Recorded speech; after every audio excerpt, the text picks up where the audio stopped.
Welcome to TRS Clips, India's fastest learning portal. Make sure you subscribe, make sure you hit that bell icon.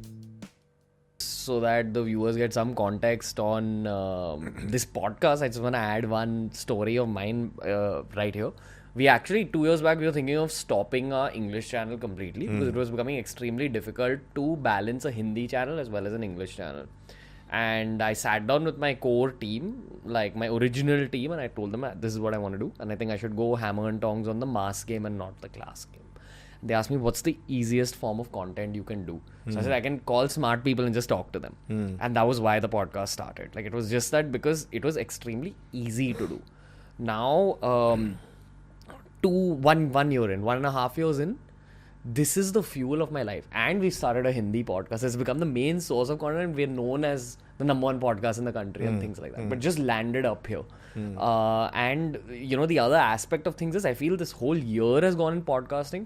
I actually survived the COVID pandemic from a content perspective because we were podcasting. No, so let's say, I mean, whether it's COVID or any other, constraint is what fuels the opportunity. Yeah. You know, when the constraint comes around you, all great technologies. I mean, look at it this way. India, we built our own supercomputer called Param because the US refused to give us Cray supercomputers in the 70s because they said you will use it for alternate uses for military and nuclear and all that.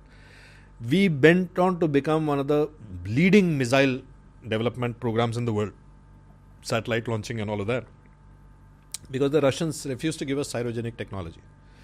We still haven't been able to make a good rifle because rifles we still buy. So when you are denied something, you have to find a way out of it, and that is where ingenuity comes in, innovation comes in. So anytime a constraint is placed, it always will spawn some completely new kind of a thinking, a new kind of a... I think that way, I mean, I'm not talking, of course, it's brought a lot of misery and a lot of heartbreak and a lot of sadness to a lot of people. But I think the pandemic itself has altered in many ways and opened up avenues for people to really look at how to roll out their plans for the future. Yeah, I think that's my definition of life at age 27, that as long as you keep trying, you keep learning, you keep gaining new perspectives, life kind of nudges you into the directions you're always meant to be in. I think so too. And I mean, as Radhika mentioned in her talk also, I think eventually it all ties up together. These bricks that are laid as obstacles, and in a way these obstacles, opportunities, bricks and stones and opportunity that you were supposed to get was taken away from you and you were sent into some other place. I think in the larger scheme of things, these all pieces fall together, and maybe when you look back, I mean, I have had this incident in my life, and I remember there was a certain portfolio I was holding. I don't want to name what it was during my corporate tenure.